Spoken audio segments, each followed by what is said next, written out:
Imagine a small, bewildered tabby cat sitting alone in a metal cage at the shelter. Her name is Bambi.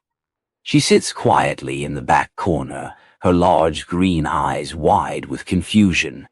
She does not understand why the soft beds, the familiar smells, and the warm laps she once knew have suddenly been replaced by cold floors and loud, echoing barks. Bambi was not abandoned because she was aggressive or sick or unloving. She was thrown away simply because she ruined a leather sofa. To her previous family, Bambi was a tiny vandal causing expensive damage.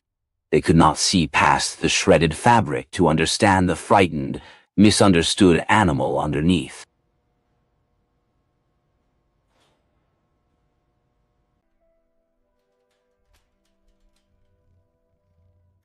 Every time Bambi stretched her paws out against the living room chair, her previous owners saw deliberate, malicious destruction. They heard the ripping sound and felt nothing but frustration. But from Bambi's perspective, she was just existing. She was just doing what every instinct in her small feline body told her to do. Scratching is not a crime in the cat world. It is a biological and emotional necessity. When a cat like Bambi reaches up to pull her claws down a rough surface, she is doing so much more than just sharpening her nails. She is stretching her spine, releasing physical tension, working the muscles in her shoulders, and shedding the dead, frayed outer husks of her claws. More importantly, she is leaving a message of security. Cats have scent glands hidden right between the pads of their paws. Every time they scratch, they press that unique scent into the material. They also leave a clear visual mark. It is a cat's way of writing their name on the environment, a way of saying that this is their home, their territory, and that they feel safe here. But Bambi's desperate, natural need to feel at home was the exact reason she lost hers. The more her owners yelled, the more insecure she felt, and the more insecure she felt, the more she needed to scratch to reassure herself. It was a tragic cycle of misunderstanding.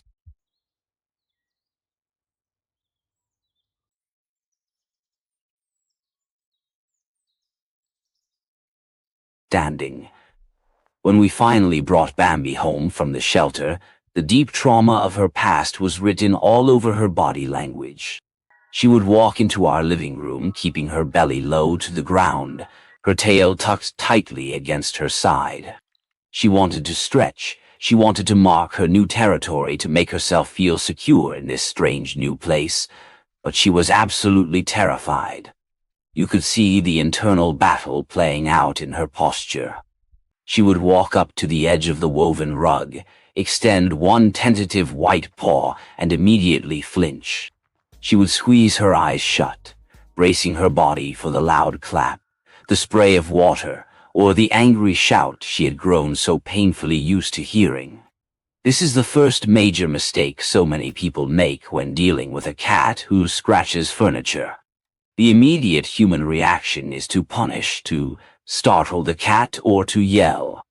But yelling at a frightened, instinct-driven cat like Bambi does not teach her to stop scratching. It only teaches her to be deeply afraid of you. It teaches her to scratch the sofa only when you are asleep or out of the house.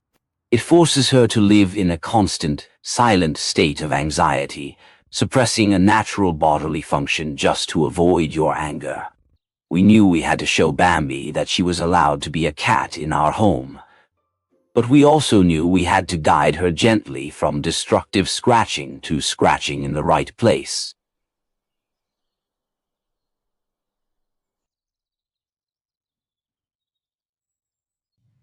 The first crucial step in this transformation was providing the perfect scratching surface and putting it in the exact right location. Another common mistake people make is buying a cheap, lightweight scratching post and hiding it in a back bedroom or a dark hallway so it does not ruin the living room decor. Think about that setup from the cat's point of view. Oh. Bambi wants to leave her comforting scent in the absolute heart of the home, right where her family spends the most time and where the family scents are the strongest. If her approved scratcher is hidden away out of sight, she will ignore it entirely. She will go straight back to the prominent, sturdy armrest of the living room couch because that is where she needs to feel seen and safe. So we brought in a tall, heavy, sisal-wrapped scratching post. It was deliberately chosen to be heavy. A post must be tall enough for Bambi to stretch her entire body fully upward, and the base must be wide and solid so it does not wobble or tip over and scare her when she puts her weight on it. We placed this large post right next to the corner of the sofa she had been eyeing. We did not hide it. We made it a centerpiece. At first, Bambi just stared at it from a distance. It was new, it smelled faintly like a warehouse, and she did not trust it at all. She walked carefully past it and looked up at the soft fabric of the couch instead.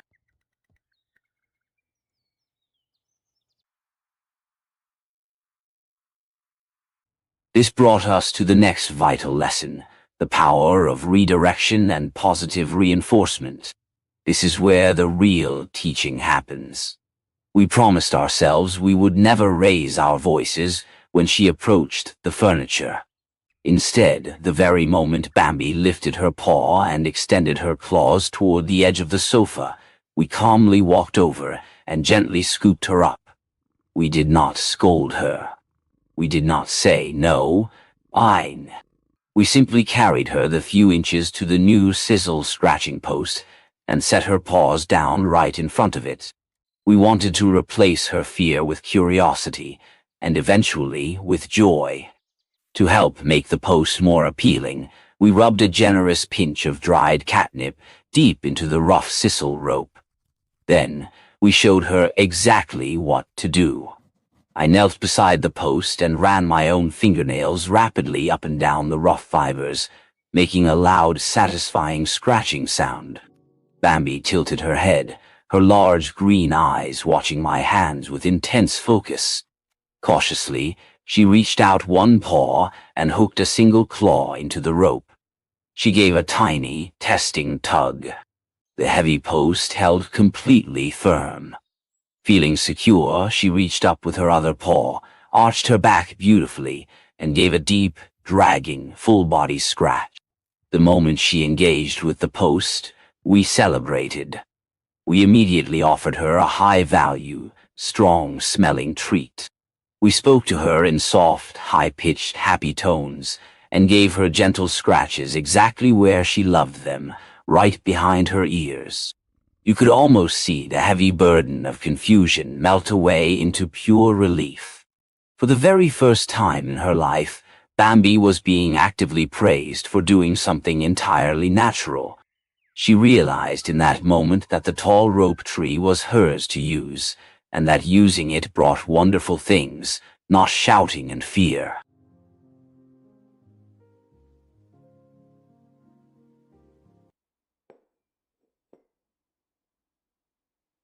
Over the next few weeks, we kept this routine incredibly consistent. Every single time she walked over and used the post on her own, a treat and a warm word immediately followed. We made it the most rewarding experience in the house. Soon we did not even need to rely on the treats anymore. The satisfying act of scratching the sturdy post, combined with our joyful verbal reactions, became its own perfect reward. Bambi would trot confidently into the living room, stretch high up on the sisal rope, and look back over her shoulder at us. Her eyes were bright, her ears were forward, and she looked so proud, just waiting for her well-deserved applause.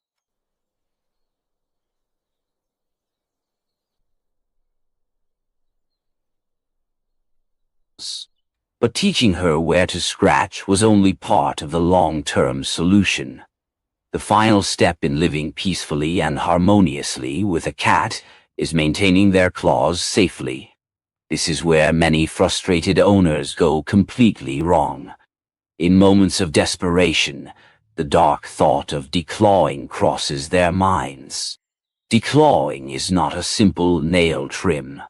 It is a major surgical amputation of the last bone of the cat's toes.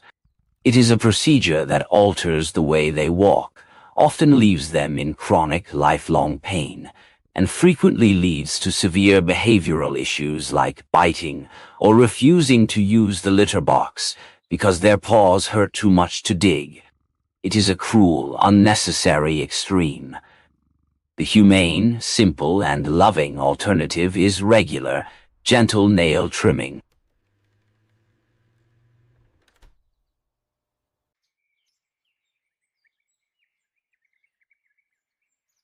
Bambi was understandably terrified about having her sensitive paws handled. Her previous owners had likely tried to force the clippers onto her, grabbing her legs and turning a simple grooming task into a frightening wrestling match. We had to completely rewrite that traumatic narrative. We started incredibly small.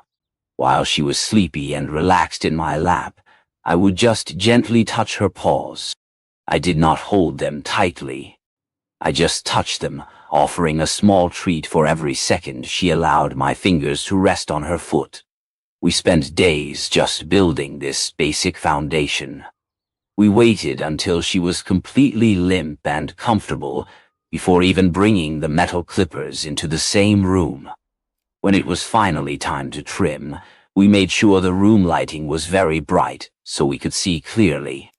If you press very gently on the top and bottom of a cat's toe, the hidden claw easily extends out of its sheath. We looked closely at the side of the nail for the quick.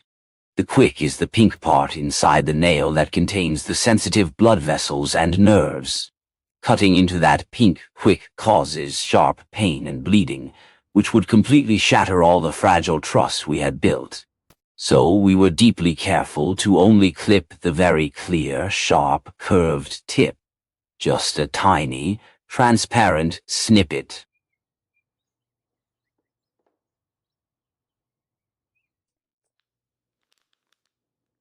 We established a calming rhythm.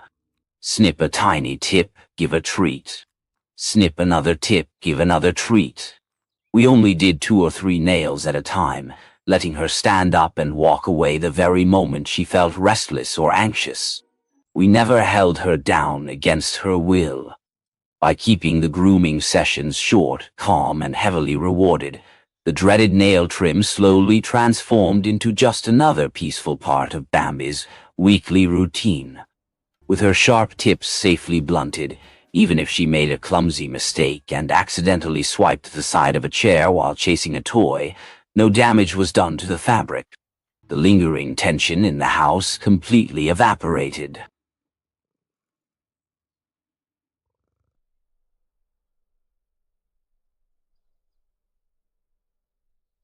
Today, Bambi is a completely transformed cat. The anxious, cowering creature we carried home from the shelter is gone forever. She is confident, relaxed, and deeply affectionate. Her favorite spot in the entire house is right at the very top of her tall scratching post, perching like a queen and looking out the living room window at the passing birds. She knows her home is safe, and she knows she is allowed to be exactly who she is. Her journey is a powerful reminder that there are truly no bad cats, only misunderstood ones. When a cat destroys something we value, they are never acting out of spite or malice.